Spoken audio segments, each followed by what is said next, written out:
Aujourd'hui est un jour de fête, puisqu'aujourd'hui nous fêtons Saint Pierre et Saint Paul, ces colonnes de l'Église, ces colonnes sur lesquelles le Christ a voulu s'appuyer pour construire son Église. Pourtant, aujourd'hui n'est pas autant un jour de fête que je le voudrais. Traditionnellement, dans l'Église, en tout cas dans le diocèse de Rouen, c'est ce dimanche que les nouveaux prêtres sont ordonnés. Et demain, même si ce n'était pas arrivé depuis de nombreuses années, aucun prêtre ne sera ordonné, et cette année, aucun prêtre ne sera ordonné pour le diocèse de Rouen. Permettez-moi donc de demander à Dieu de nous éclairer en priant Saint Pierre et Saint Paul sur ce qui pourrait nous permettre d'avoir ces prêtres. Puisque nous passons notre temps à dire « Ah, il faudrait qu'il y ait plus de prêtres », mais que cette prière ne soit pas comme « Il faudrait plus de stations de métro ou plus de lignes TGV, mais pas dans mon jardin ». Il y a des tas de choses qui nous pousseraient à devenir prêtres. Il y a plein d'avantages. Non seulement c'est amusant, il suffit de regarder où Thomas était en train de jouer tout à l'heure, c'était juste dans mon fauteuil là-bas. Je me trompe? Et puis, c'est une place avec énormément d'avantages. La sécurité de l'emploi. C'est une place, un petit peu plus sérieusement, où on épouse le bon Dieu, on épouse l'Église, et donc normalement on n'a pas à craindre d'infidélité. C'est pas mal ça aussi. Et puis comme belle famille, la Sainte Vierge, c'est bien comme belle-mère. C'est une vocation dans laquelle on a aussi de grandes responsabilités, et ça c'est quelque chose qui, je pense, peut plaire à beaucoup de monde. C'est enfin une place où nous avons une grande mission, c'est-à-dire conduire les hommes vers le bon Dieu. Mais qu'est-ce qui fait qu'aujourd'hui il y a si peu de vocations ? Je pense que nous devons tous nous poser la question, savoir est-ce que nous sommes ou pas des obstacles pour nos frères. Il y a des choses qui sont certaines. À chaque fois que nous venons voir le curé en faisant des caprices, il n'y a que des messes à 9h30 chez moi, alors que ça fait 3 semaines que chez l'autre, il a eu la messe à 11h, c'est un scandale. C'est clair que ça ne donne pas envie d'être curé, ça. Ça, je peux vous le garantir. Ça ne donne vraiment pas envie. Et puis, épouser le bon Dieu, uniquement pour l'épouser, lui, pour avoir derrière, en permanence, des centaines de personnes qui viennent vous dire « Mais qu'est-ce que vous pensez du mariage des prêtres, hein ? Ça serait bien ». Ça, c'est aussi motivant que si vous demandiez à tous les mariés d'aujourd'hui « Mais la polygamie, pourquoi tu n'y as pas pensé plus tôt ? Ça serait mieux quand même, pas de problème de fidélité ».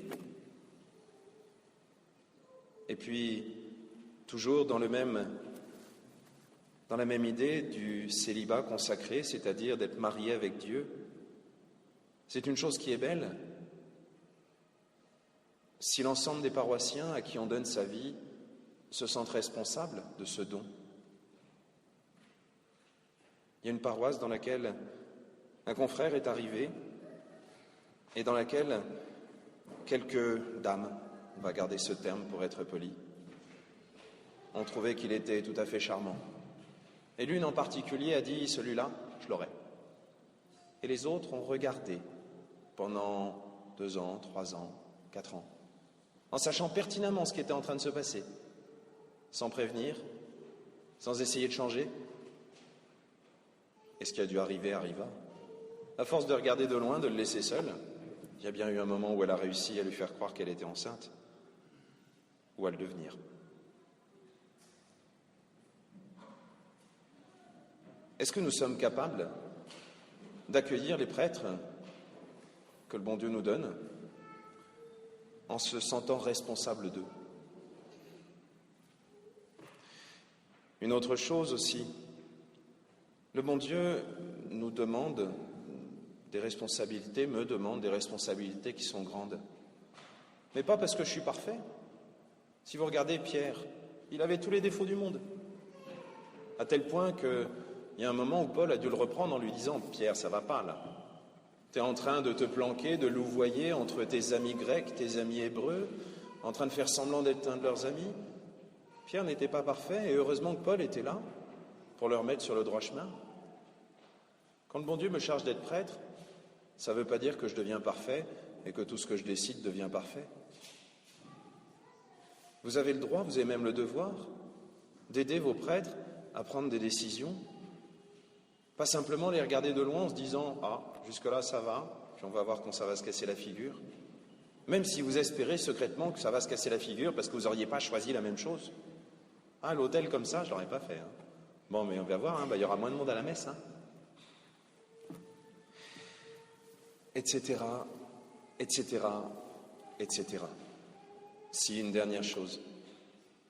Je ne suis pas devenu prêtre pour devenir le juge de vos petites querelles, de vos petits échanges.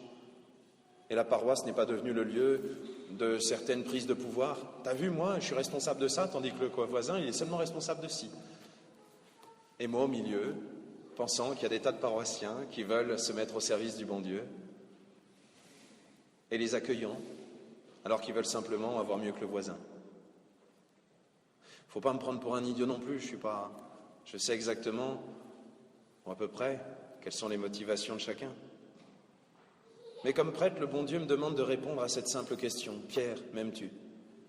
De toujours ouvrir la porte. Tous, le bon Dieu nous demande de répondre aussi à cette question. M'aimes-tu? Cette question, si Jésus l'a posée à Pierre 3 fois, c'était en souvenir des 3 fois où il avait dit « Je ne le connais pas ». Mais c'était aussi pour lui dire qu'il serait capable de ne plus le renier. Ce texte se termine par « Jésus disait cela pour signifier par quel genre de mort Pierre rendrait gloire à Dieu. » Parce que Pierre, après avoir dit 3 fois à Dieu « Seigneur, tu sais tout, tu sais bien que je t'aime », a eu le courage nécessaire de l'aimer au-delà de tout ce qui est raisonnable, jusqu'à donner sa vie. Alors aujourd'hui, en priant pour les vocations, osons prier aussi pour nous. Pas seulement pour que le bon Dieu soit capable de nous les donner, mais pour qu'on soit capable de les accueillir, ces vocations. À la fois dans nos familles, pour nous-mêmes peut-être. Il y en a qui n'ont peut-être pas encore choisi ce qu'ils allaient faire dans la vie, même s'ils sont peut-être un peu petits pour l'entendre. Mais aussi pour ceux que le bon Dieu va nous donner comme curé. Lui demander d'avoir un cœur qui sait l'accueillir lui à travers ses hommes, même s'ils ne sont pas parfaits. D'oser imaginer que c'est le bon Dieu qui nous donne la force de lui dire « Seigneur, tu sais tout, tu sais bien que je t'aime ». Alors cette réponse ne sera pas une réponse en l'air, ne sera pas une réponse comme on répond aux petites annonces dans le journal en disant « j'ai trouvé un métier », mais sera une réponse comme la réponse d'un amoureux qui dit « oui, je veux bien t'épouser ». Que Dieu nous aide à accueillir son amour. Amen.